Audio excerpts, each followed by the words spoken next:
This is the Personal Finance Show.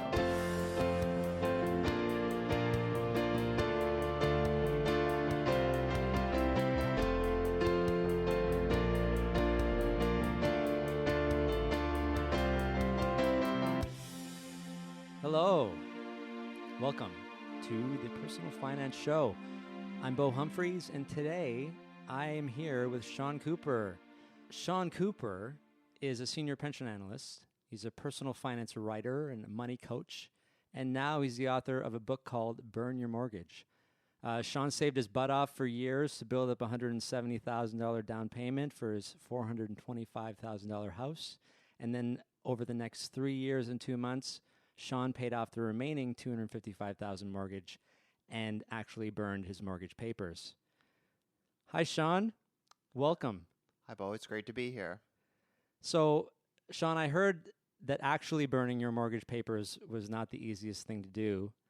Can you tell us a little bit about how that went down? Well, it wasn't as instantaneous as it looked on television. I actually had to struggle with the lighter for about 2 minutes, and I almost lit my suit on fire. So, it wasn't as magical as it looked on CBC's The National. So there was no practice burning, or what were how do you get mortgage papers these days anyway? What are they? Are they just your statements or? Well, it was actually, I printed off the paperwork from the internet because I didn't actually have any paperwork. Yeah. And it was my first time burning mortgage papers. I was actually going to tear them up, but CBC's like, you got to do something more spectacular for the camera. It has to involve fire or something. Exactly. Okay. So then I decided to light it on fire, and then the rest was history. Okay. Well, that's pretty awesome. So you wrote this book, Burn Your Mortgage, and you actually burned the mortgage papers, but this is about burning your mortgage, paying it off quicker. I read your book, and the thing that I like most about this book is the theme is about achieving your goals and making choices that are right for you. So you set a goal, and you did everything you had to do to reach it. And you wrote this book, and you're not theorizing about if you do this, then maybe this will happen. You actually did it, right? Which is different from a lot of people who are like, put this money away and you'll retire with $1 million.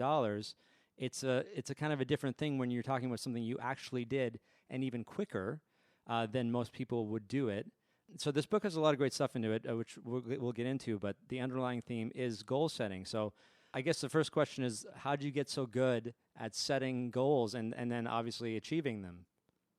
Well, as I mentioned an example in the book, Canadian rapper Drake, he set himself the goal of earning $25 million by the time that he reached age 25. And I got to set that goal for myself. Unfortunately, I didn't reach that goal myself either, but it just goes to show the power of goal setting. And even in terms of setting goals in your career or even goals in school, goal setting is useful in all different aspects of your life. So I just find with people's finances, if they don't really set themselves goals, then they can find themselves kind of living paycheck to paycheck and not having something to work towards in the future. So by having a goal, you kind of feel motivated each day that you get up and you work one step closer in order to achieving your goals. So it doesn't have to be burning your mortgage like me. It could be saving towards a down payment, saving towards vacation, or even saving towards retirement. But it kind of gives you that spark, that motivation to get up and work every single day. How did you know that you needed to set goals to achieve this? Did you try not trying to achieve things without goals and I'm not getting anywhere? Is that how it started? I mean, if I didn't set the goal of paying off my mortgage as fast as I could in a little over 3 years' time, I probably would have paid off my mortgage in 25 years. I mean, I would have been like, what's the point of paying any extra money? I could have just traveled and gone out to restaurants and bought rounds of drinks for everyone and just paid the minimum amount. I mean, interest rates are so low, why be in any hurry to pay it off? But instead of using interest rates to take it easy on paying off my mortgage, I thought of it in a different way. I thought, my mortgage rates are so low, I can put as much money towards the principal as possible and pay off my mortgage in a super fast amount of time. If and when interest rates are higher in the future, that mortgage debt is going to cost a lot more. So why not pay it off when debt is super cheap? That's my point of view. But unfortunately, it seems like a lot of Canadians are using low interest rates to use their houses as ATMs or pile on more consumer debt, but I see it differently. This is true. The another popular belief is that you're not paying much interest. Say you're paying 2 or 3%, and I could invest my money and make more than that. So why don't I do that? And I think you just kind of explained that a lower interest rate means less interest Exactly. that you pay, and I don't really think that most people know how much. Well, they might know, but they don't really consider how massive the amount of interest can be that you pay. And in your book, you talk about amortization schedules and how they're really heavily weighted in interest when the interest is high. Yes, especially with mortgages. I mean, mortgage for most people is the biggest debt of their lifetime. And if you pay off your mortgage in 25 or 30 years, once mortgage interest is included, you could end up spending almost double the initial purchase price of your house. And when you put it to people that way, they can definitely be shocked. But if they just pay the minimum amount, whatever the mortgage payment is, they don't really think anything about it. But, if something happens later on, they lose their job or somebody gets sick or there's an emergency repair, then that's when people can run into problems. And, jobs are far from guaranteed these days.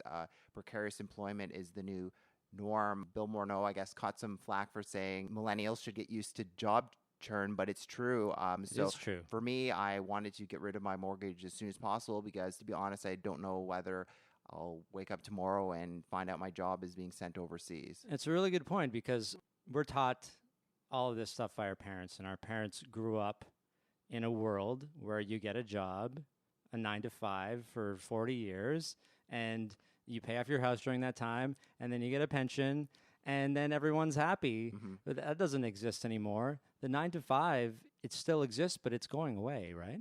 I mean, people maybe work 9 to 5, but then they go home and have dinner and then work till midnight. They do their personal finance writing and work at a supermarket, as you did. Maybe, but yeah, I mean, I know plenty of directors, they, I guess, do the 9 to 5, go home, see their family for an hour, and then stay up till midnight. So, the internet has kind of made people work 24/7 in North America. People have all these opinions about what you should have done and what's the best thing for everybody to do. But, I keep going back to you actually have proof that what you did works because you did it. People can't ignore that you did this. Oh, you should have invested, Sean, or you should have, why did you waste all your money getting a house? But now you have a house, you have steady rental income, you have 2 jobs now, right? Yes, I'm only down to only 2 jobs. I guess if you don't count being a landlord, that would be 3. Well, okay, then so 3 plus 4, you wrote a book. That's a job, especially promoting it as you're doing now. You're 31? 32, actually. 32? When was your birthday? February 28th. Okay. It was actually, it was the day before my book launch, Yeah. so I had my actual birthday and then my book birthday the next day, so that's kind of interesting. That's awesome. But you paid the mortgage off when you were 30, right? Yes, correct. I paid it off just before I turned 31, a few months before that. Okay, yeah, perfect. So you're 32, which is still very young, and you're now taking all the money that you were paying in your mortgage, and you're investing that now. I'm actually going and blowing it at the dog races. Okay, well, you know what?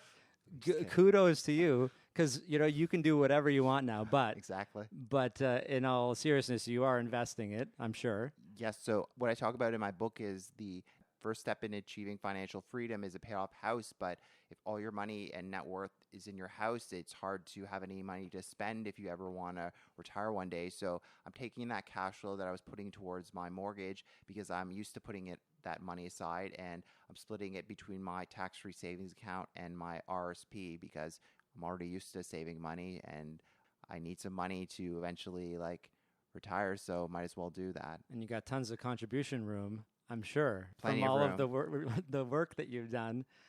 So you're way ahead of all of these people who are complaining about what you did.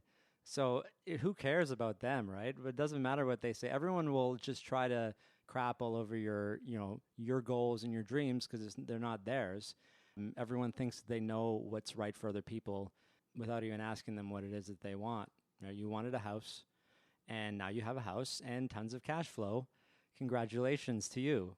So I do want to address some of the people. You know, you have a couple of quotes from the haters in your book, but this one is one that Dave Ramsey read on his show. It goes like this.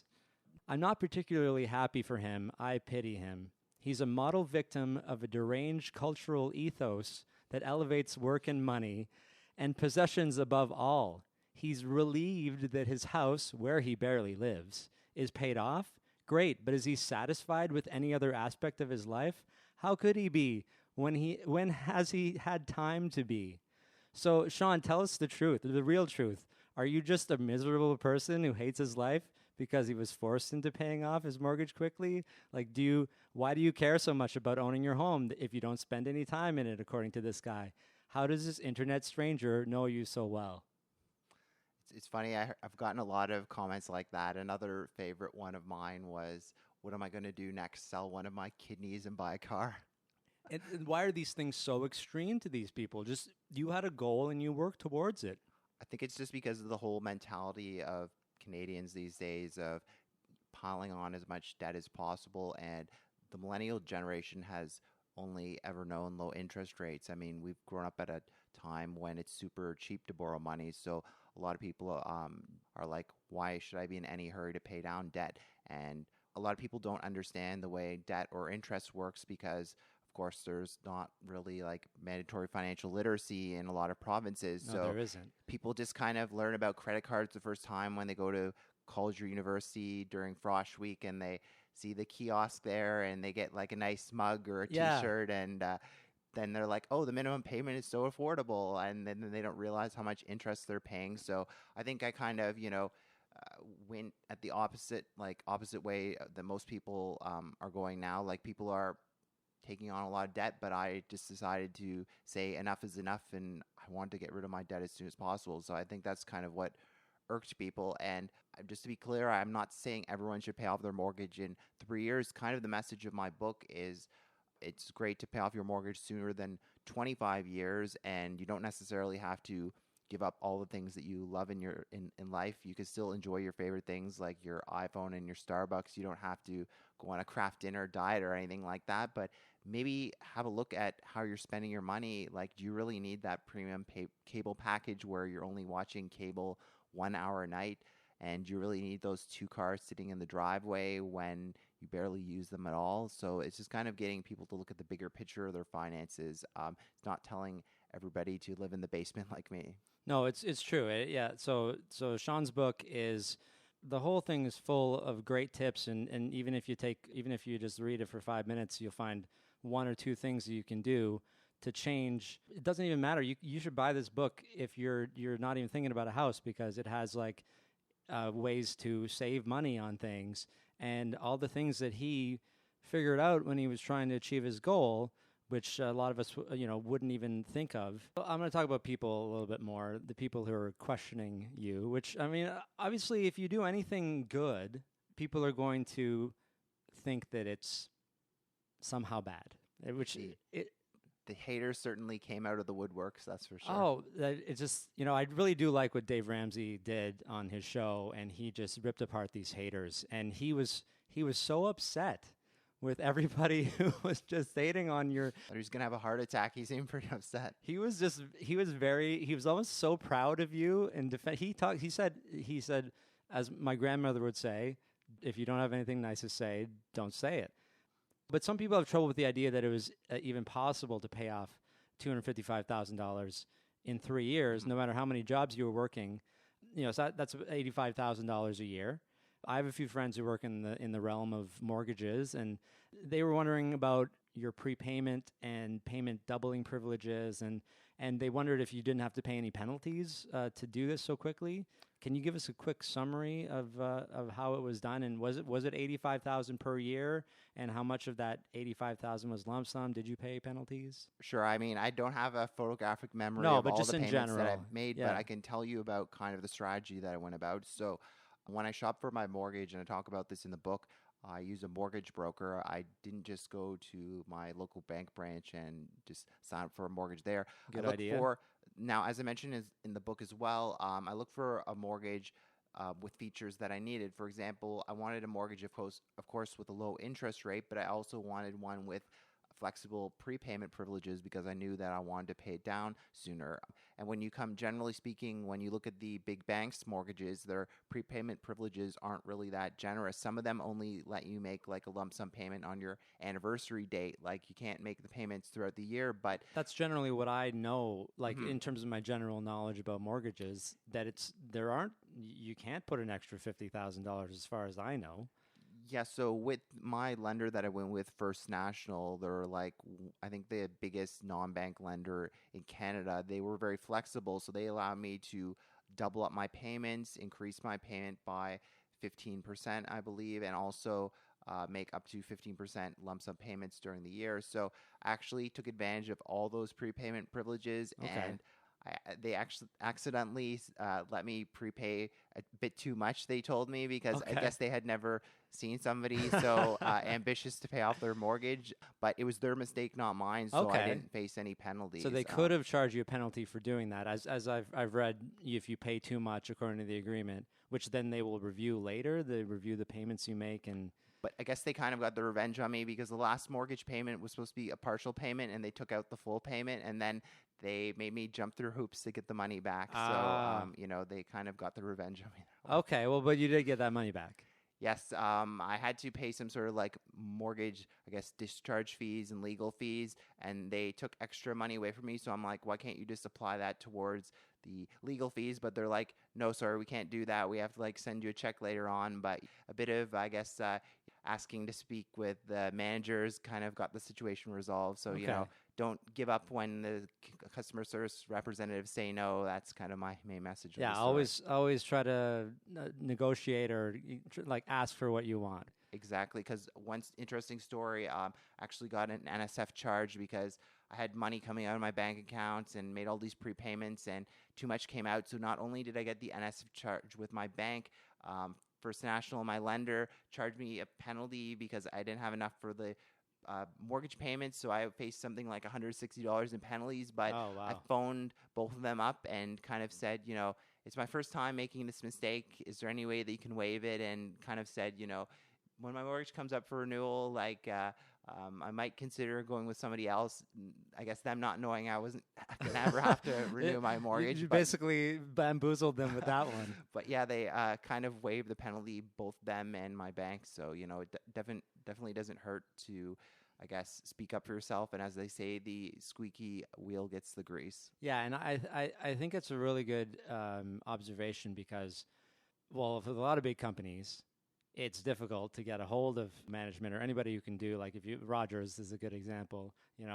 Let's not get into that because I have some horror stories. War stories from that. Oh, it's just, I've made it through. That's all I can say. But if you ask, sometimes, depending on the company, you will get what you want. But if you don't ask, you're going to get nothing. It's guaranteed. If you do nothing, nothing will happen. Exactly. Right? If you don't try to pay off your mortgage, it's not going to get paid off. That's right. So, okay, that kind of explains it. 15% of $250,000, right? So you would have been able to pay 10% of $250,000 is $25,000. So you're paying probably like $25,000 to $30,000 every year. Was it 15% of the original prepay? Yes, of the original balance of $255,000. Yeah, so you could do that every year, or was like the next year you could only do 15% of the previous? It was the original amount, I believe, $255,000. That's great.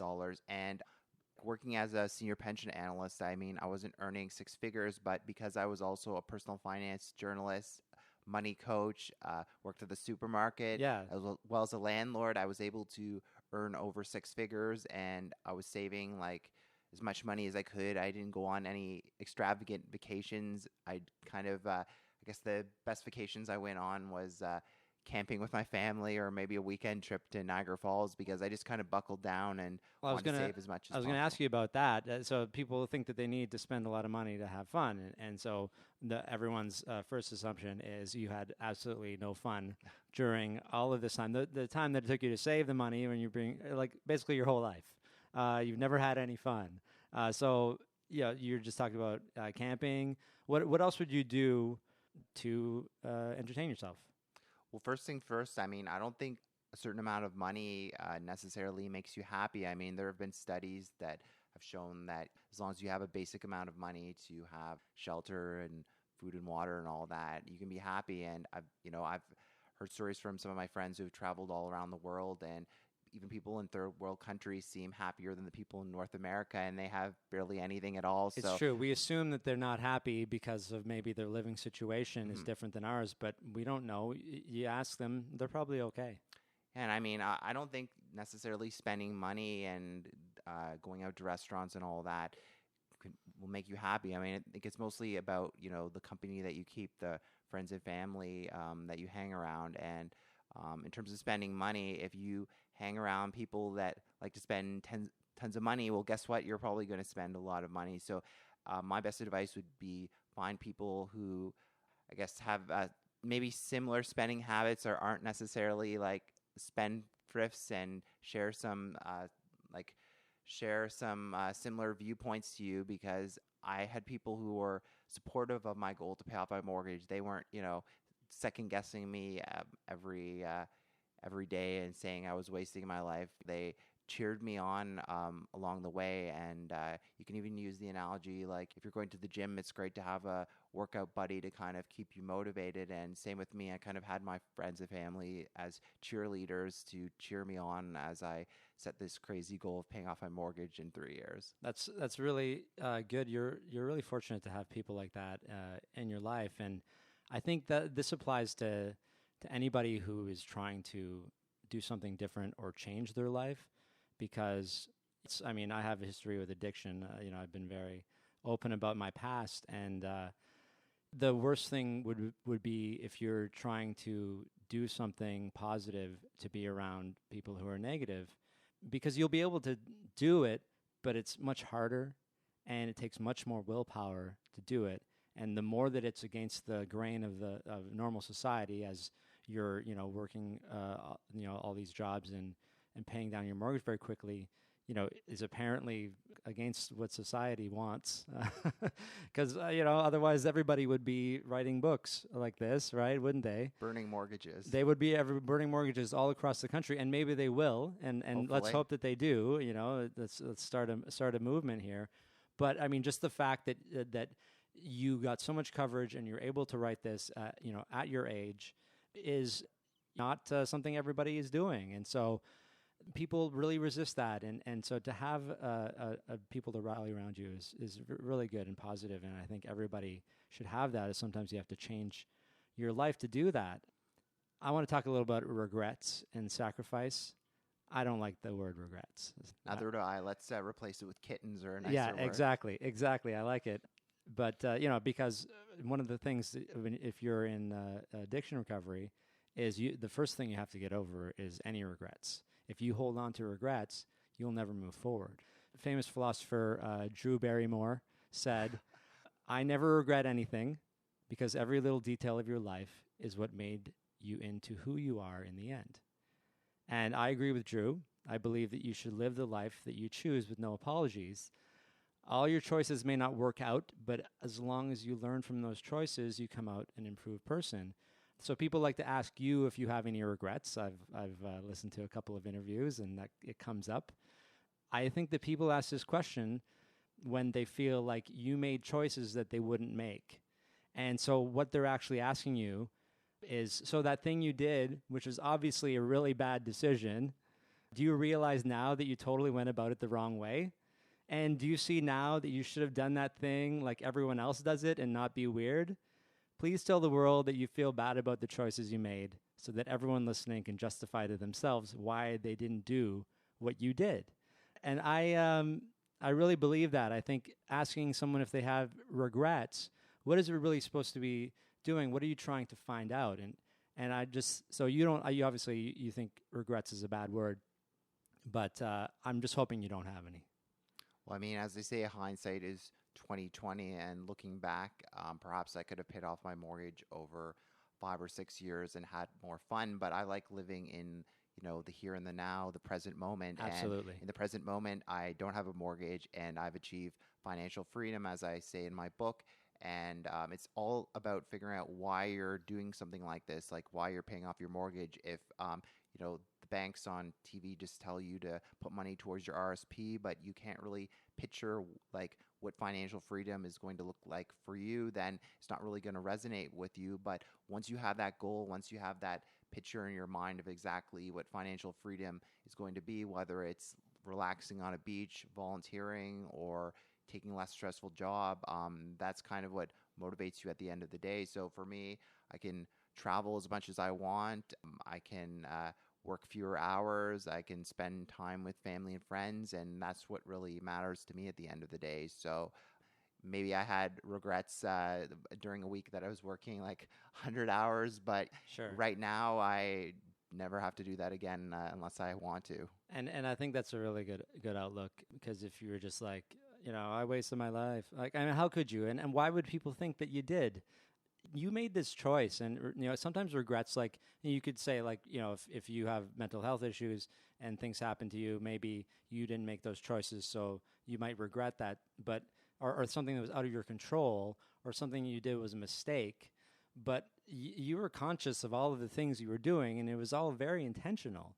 So the question about regrets, I think, I just wanted to address that and address that people want you to have regrets so they feel better. I think that's really what it is.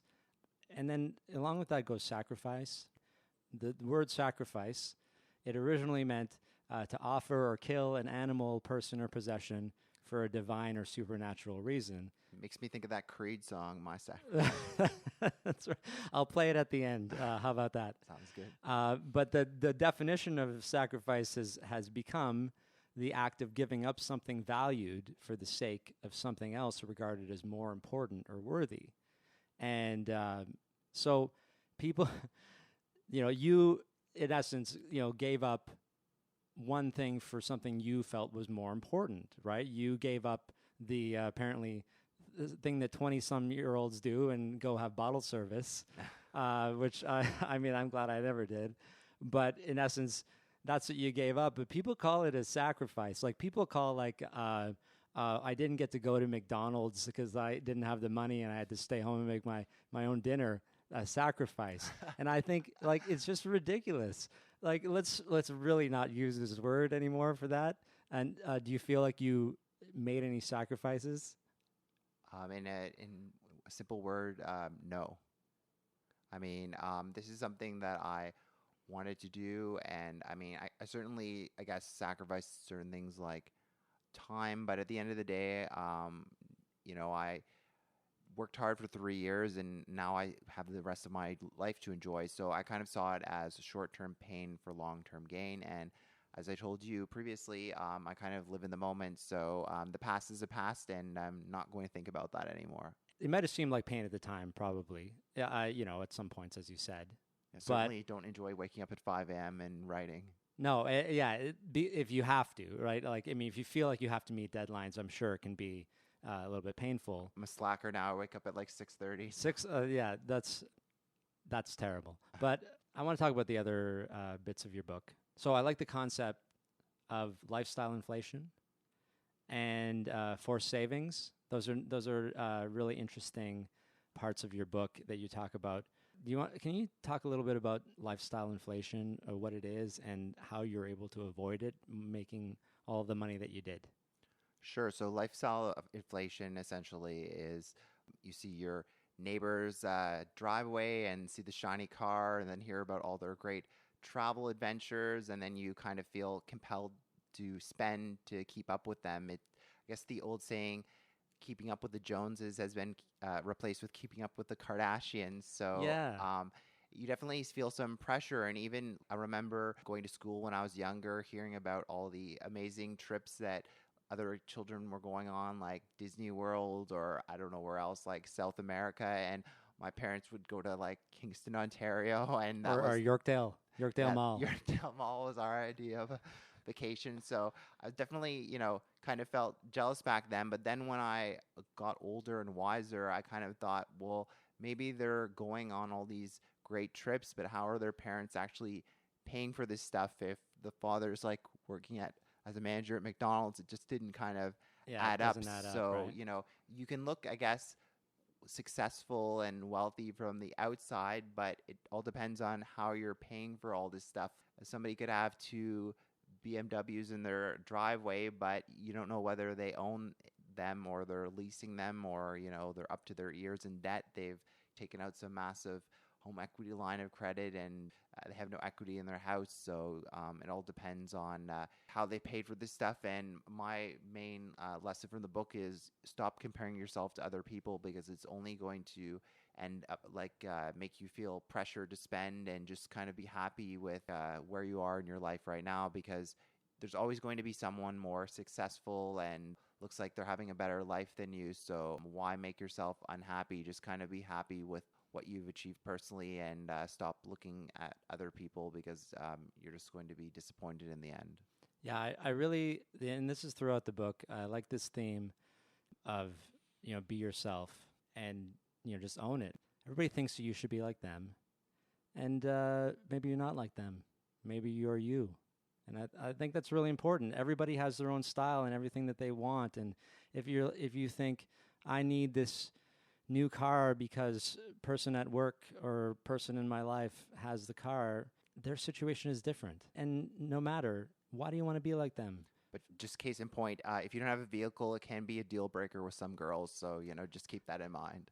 So buy a car for girls. Yes, only. that's Okay. a good investment. Okay, good. That's not in the book, but I like that. It'll be in the second edition. And in the updated dating edition of Burn Your Mortgage.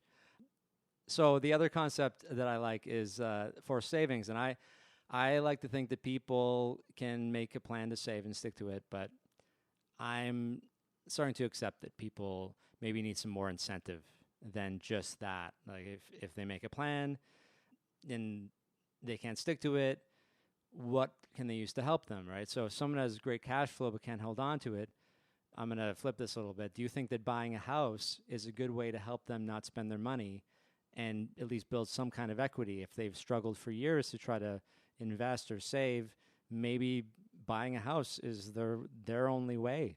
What do you think?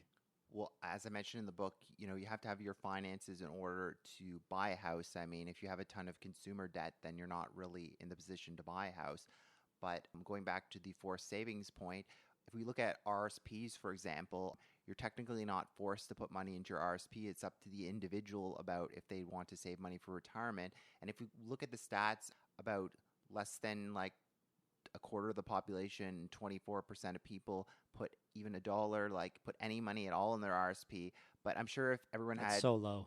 I know it startles me, and I'm shocked by that number. And I'm sure if people had defined benefit pension plans and other forced savings vehicles, then they could put money away for retirement. But going back to the savings in terms of house, I would say my best advice is have a treat kind of savings as a spending line in your budget, because if you're just saving whatever is left over at the end of the month, then guess what? There's probably not going to be... There's nothing left. Yeah, exactly. And a point that I talk about as well is, in today's increasingly cashless society, it's so hard to keep track of how much money you're spending. Like in the old days, you had a certain amount of money in your wallet. You would see what's left, yeah. Exactly. But with your credit card, even myself, I'm sometimes shocked some months, how quickly stuff adds up. Pay attention to how much you're spending. Even if you have it in your budget, sometimes it happens real quick. You go out to a dinner, or you go to a couple of dinners, and suddenly your food budget is blown. Exactly. And if it was all in cash, I had to live on cash for a good number of years when I went through my consumer proposal, and there's really something to be said about having to keep enough money in your bank account to pay your rent, because if you don't, you can't pay your rent. There's no I'm going to just put everything on credit because I need the money in my account for rent. Well, but I need groceries too. So if I need groceries and rent, then maybe I can't go out to dinner tonight or for the next 3 months, depending on what your budget's at. I would recommend, and I'm sure Gail Vaz-Oxlade would recommend this too, that everyone tries the putting their money in jars thing if they're having trouble with spending, because to see cash come and go from the jars is very important for the understanding of cash flow and how it works. Exactly, because cash can easily slip through your fingers with how invisible it is these days with credit cards and mobile payments. Like, think about it. Some people look at their mobile phone over 100 times a day, and think about how tempting it is to, order a Starbucks on your phone and pick it up. It's so convenient, but that, Uber Eats. even some personal finance experts, I won't name them, but, they even say, they're even shocked how much money they're spending on Starbucks with the phone app. So Yeah, you're right. Convenience is like, if you do use those apps, which a lot of people do, you got to make it a point of checking the balance like frequently, so that you are aware. So the condition of using all these automated stuff is it comes with the responsibility of looking at it. It's not just, you can't be blind to all this it's not stuff. out of sight, out of mind. That's right, and a lot of people do. Speaking of that, so you talk about a few ways to pay off debt in the book, and I just think it's funny. One's called the avalanche, and one is called the snowball method. Why are they like all about snow, first of all? And are they just trying to relate to Canadians, or do they talk about is it avalanche and snowball like in Australia too? Why are all these winter-themed debt repayment methods? Maybe comment on that, and then what are these two different ways? Like, you have debt to pay off. What are they all about? Well, I can't take full credit for those methods. Dave Ramsey actually made those two Did he methods. coin those phrases? I'm not sure if he coined them, but he made them kind of famous. Okay, and, yeah. Those are the methods that he believes in. But he'd probably be pretty upset to hear that I actually own a credit card, because he absolutely hates credit cards. So I definitely didn't mention that to him when I was But you on the pay it show. off, and you pay it off. Every week, every day, every month? Well, I mean, the whole idea of credit cards is, some people it's about finding the way that motivates you to pay down debt. So, for example, the debt snowball, it's kind of an idea of like rolling a snowball down a hill. So you look at the different debts that you have, like let's say credit card A has $5,000 balance and credit card B has a $2,000 balance. If you put all your cash flow towards credit card B with the $2,000 balance and still pay the minimum on credit card A with the $5,000 balance, then you can get the first credit card paid off, and then you'll be like, that's a small victory. Great, I have one credit card paid off, and then pay off your next debt and your next debt after that. So it's motivation to keep going, because you clear the small victories, as you said. Exactly. And with the debt avalanche method, you look at the debt with the highest interest rate and then pay that off first, and then go down to the lowest interest rate. So, for example, let's say you had a retail credit card at 29%, and then had like a Visa at 19%, and I guess a line of credit at 5%. You start with the retail credit card and still make the minimum payments on the other ones, but get the highest interest rate debt out of the way first, and that way you're saving a ton of interest. But what I talk about in the book is just figure out the method that works best for you, and then just get a plan into action and pay yourself first, and figure out exactly how much money from your cash flow you could put towards your debt, and then have that money automatically come out of your savings account or checking account and put it towards that debt right away as soon as you're paid. That way you're not tempted to spend and get into more debt. So take care of it in the way that this is emotional or psychological. Those two different methods. You're still paying down debt, but the way that you pick it, it's like you said, if for the snowball method, if you had your 5% line of credit and it only had $20 left, you're not gonna leave that $20 there and pay off the really high interest one. If you can just get rid of that $20, then you just have the idea of having one less payment to make is really motivating psychologically, as long as it doesn't take a long time, and then you're letting the interest build up on the higher one. So a little bit of both methods probably apply in different situations, right? Yeah, and then going back to the mortgage point, I mean, you probably, most people aren't going to pay off their mortgage in 3 years like me, but maybe you want to have some sort of, I guess, small celebration when you pay like $5,000 or $10,000 balance off your mortgage. At least it kind of keeps you motivated, but don't just throw like an elaborate $1,000 mortgage burning party like me every time you pay off $5,000, because it can get quite expensive. That's right. You spent the money on that party because basically, including your $170,000 that you saved up, you're like $450,000. I think $1,000 was justified in that case. Okay, so let's. We talked a lot about spending and behaviors and stuff. And I'm not a homeowner, right? And I don't have a mortgage. Being a landlord's not really on a lot of people's bucket lists. Not anyone that I talk to anyway. I like that you said as one of the pros of being a landlord, you get to run your own business. And I know a lot of people, including my wife, who would not see the opportunity to run a business as a positive. It's just that's something the last thing they want to do. But I get it. I know what you mean. Like running a business, you can learn a lot, and you're in charge and control. But being a landlord can be intimidating for some people. Maybe they're not handy or they don't have the time to deal with tenant issues. And then there's horror stories about tenants. Maybe you have a couple. Oh yeah, didn't somebody get divorced while they were living in your house? Oh, did I put that in the book? I don't even remember. I think you put it in an interview that I read. Listened to, sorry. Yes, my second set of tenants unfortunately got divorced while they were living in my house, and let's say it was a noisy divorce and I wasn't getting much sleep. It pretty much got to the point where I would spend the weekend at my parents' house or even at Starbucks or Tim Hortons to be away from the house. So wow. The main message of the book is to take the time and go through the proper steps to screen your tenant, because it's a lot easier to screen out a bad tenant than it is to evict a bad tenant once they're living in your house, because it's not like the old days where like my parents had a rental property and one of the tenants wasn't paying his rent. So when he kind of went out for the day, they packed up his stuff and put it on the front lawn, and he called the police, and then they're like, you didn't pay your rent, so you better get your stuff or it's going to get wet in the rain. I don't think it would kind of play out this day and age. Not with the laws are in favor of the tenant for sure, exactly, right? And which was evidenced by that professional tenant guy who would just go and pretend that he was all wealthy. You remember reading about this guy? And he would just go from house to house, and they just couldn't get him out, and he just seemed like all put together until it came time to pay the rent, and then he just wouldn't.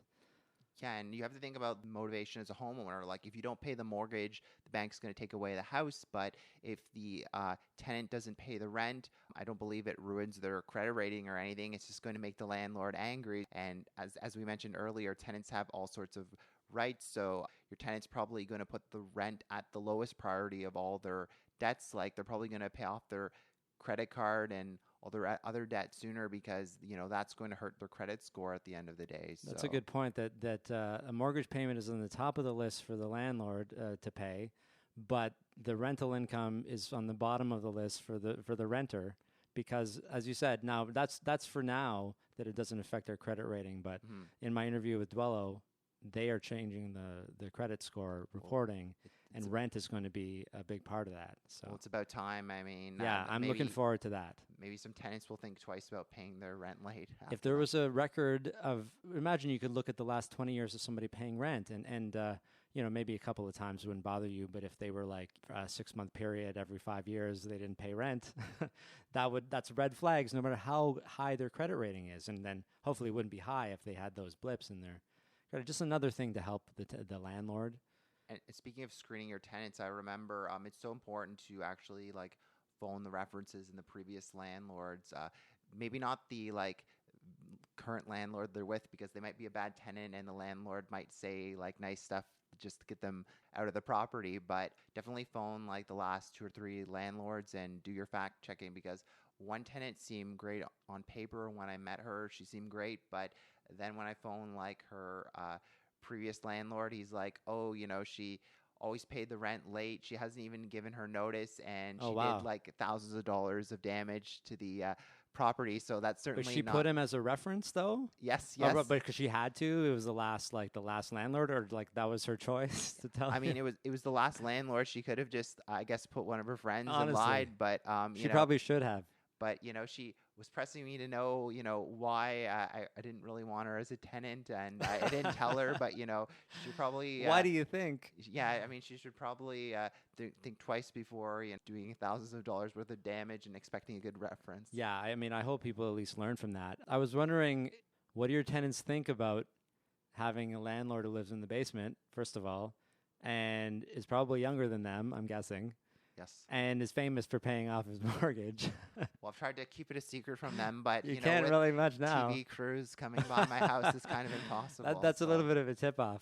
Do they forget sometimes that you own the house because you're just like one guy and you're young? Like, oh yeah, you're the owner and we're not.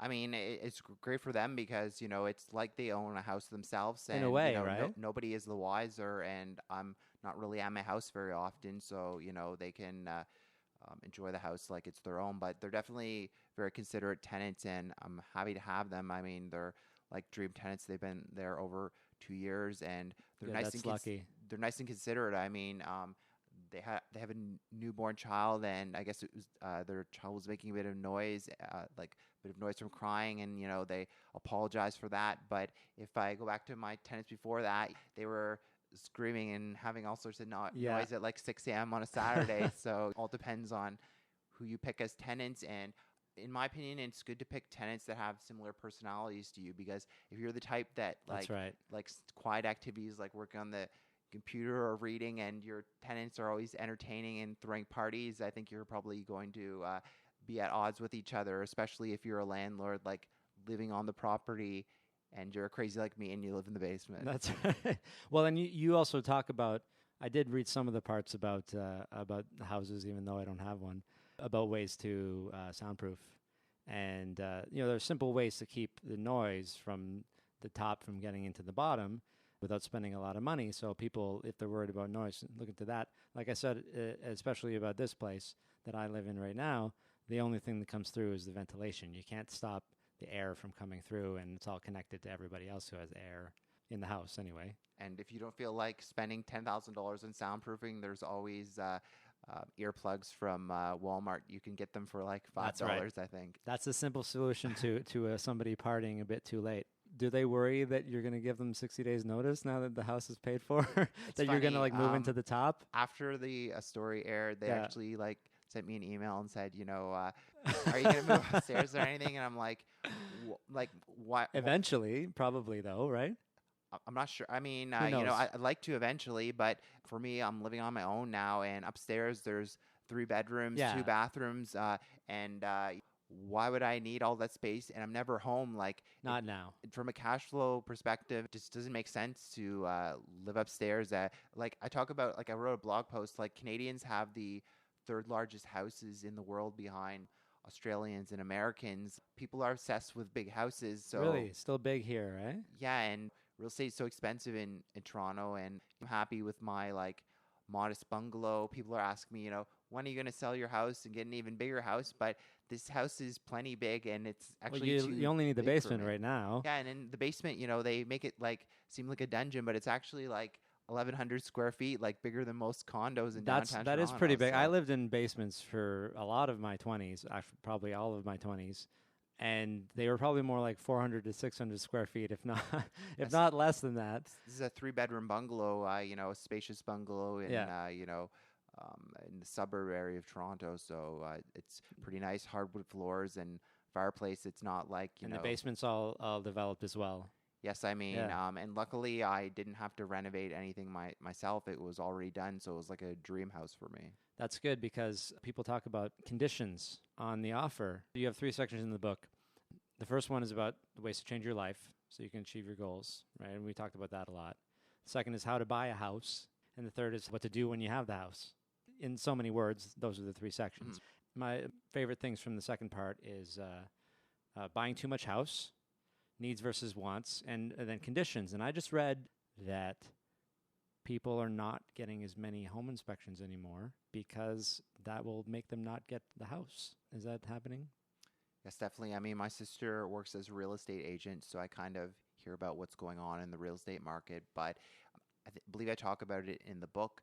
I thought I'm buying a house, and the way my parents bought a house, they always had the condition of home inspection and financing in all their offers. So I thought, that's standard to me. That should be standard all the way, especially the home inspection. Exactly. But the thing is, in today's crazy market in Toronto, when people are making 10 offers or more on a house, you can actually be the highest bidder. But if you have conditions like condition of home inspection or financing, the sellers know that you could kind of weasel out of the deal if you wanted to, so they would rather take a for sure thing. So if somebody makes a clean offer, which means an offer without any conditions, and they can kind of finalize the deal that night there and not have to go through waiting a few extra days for a home inspection, then they might accept an offer for slightly lower amount. And that actually happened to me.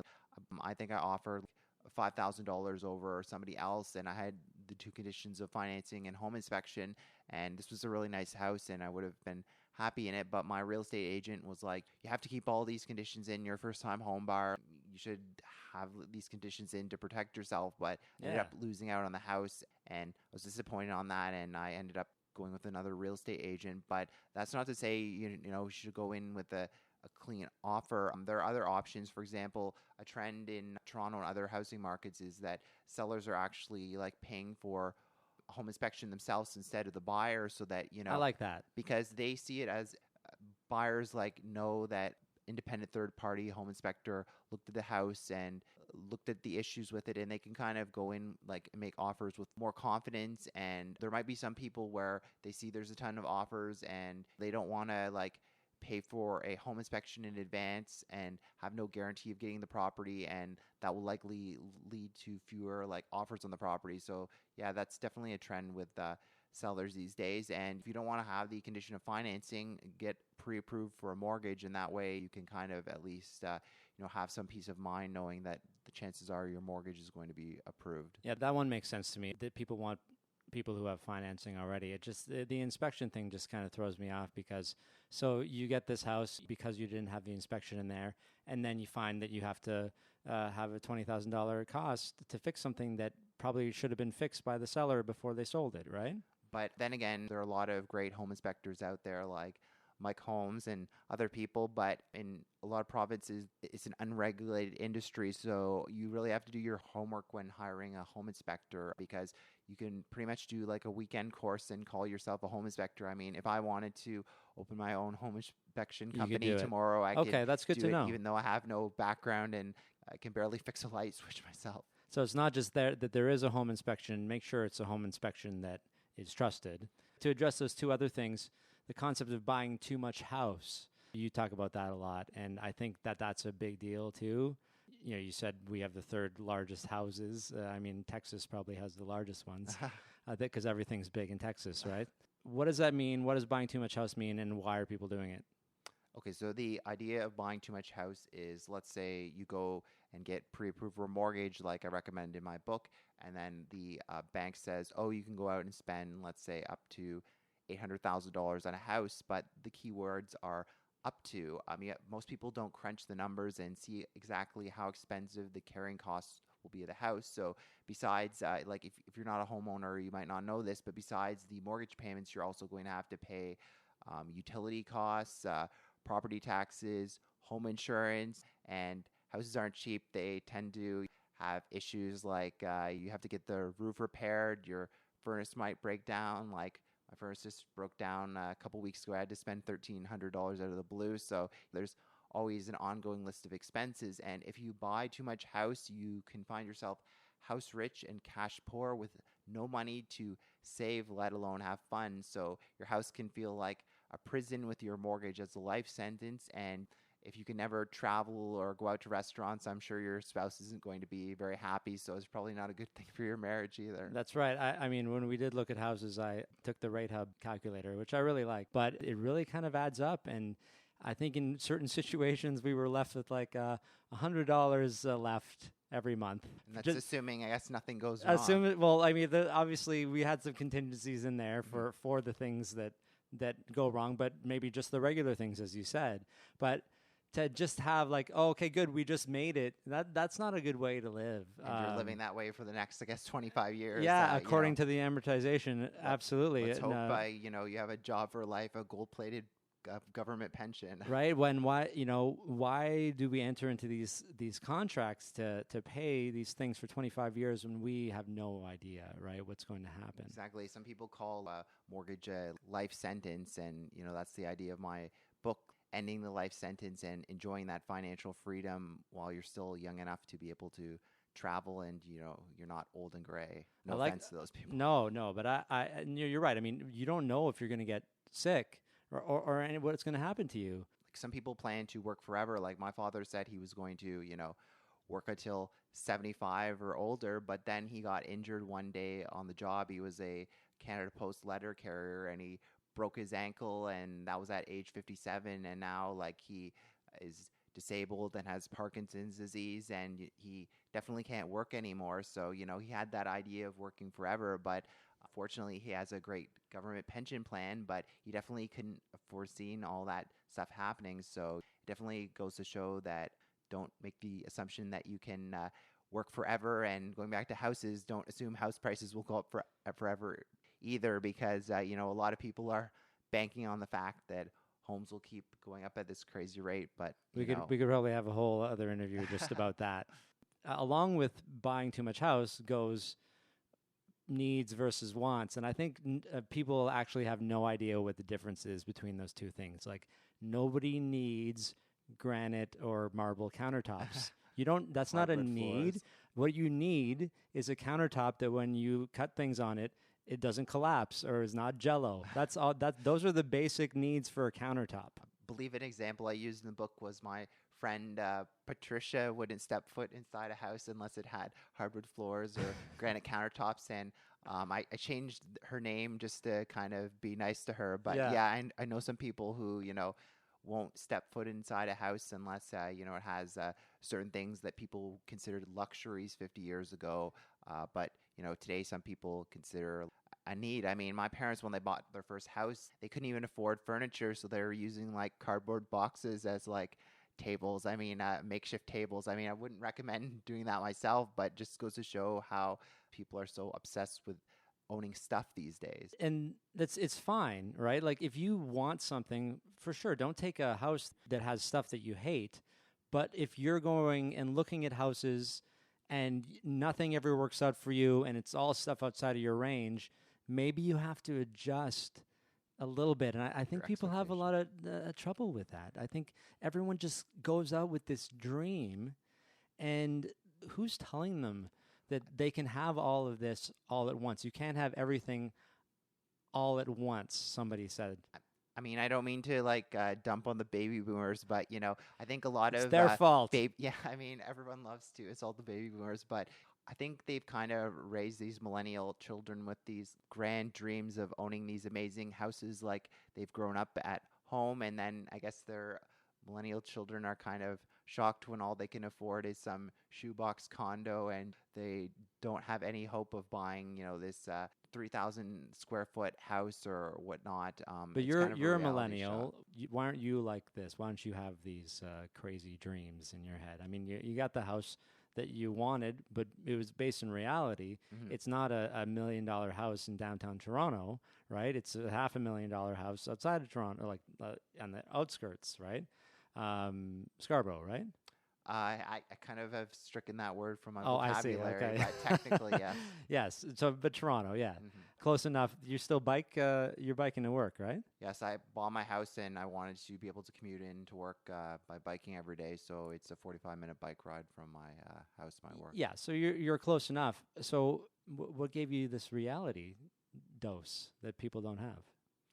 I think my views about money are a lot to do with how my parents raised me, because growing up, they were always homeowners and diligent savers. So that kind of put that mentality in my mind. And I find if your parents had a lot of credit card debt or travel a lot, then you might think that's normal for everyone else. But my parents did it that way, and they kind of instilled the importance of like owning a home. So that was always a goal of mine, even at a young age. Even when I was, I guess, 10 years old, I knew that I wanted to own a house. That early, eh? I mean, there's nothing wrong with having, I guess, No, that credit card debt and all this stuff Yeah. if you're fine with that lifestyle. But for me, I believed in all the benefits of owning a house, like the forced savings. The government encourages you to own a house by offering you tax breaks, and you can even make income from it as a landlord. So, there are plenty of benefits, and I think it's a good long-term investment. So that's why I wanted to own a house as young as it made sense. Do you think that, for those of us who don't, have parents who kind of instilled this goal setting or saving or frugality in us, do you think the schooling, if it gets a little bit better, that'll help?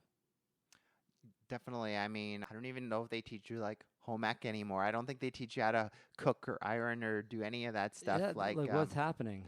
I know. I mean, we pretty much have to learn about it the hard way. I guess with cooking, you have to burn down your kitchen a couple times before you learn. It'd be nice to have more formal cooking in school. I mean, I know that they did have home ec when I was in high school, and I mean, I didn't take it. I don't know why. I probably should have. I could cook a little bit, but it just makes sense now. Everybody should be mandatory. If gym is mandatory, home ec is mandatory, or like home skills, anything to do with finances or being able to take care of your life and save and that kind of stuff. With your money, like that's kind of the culmination of everything that you're working towards in your life.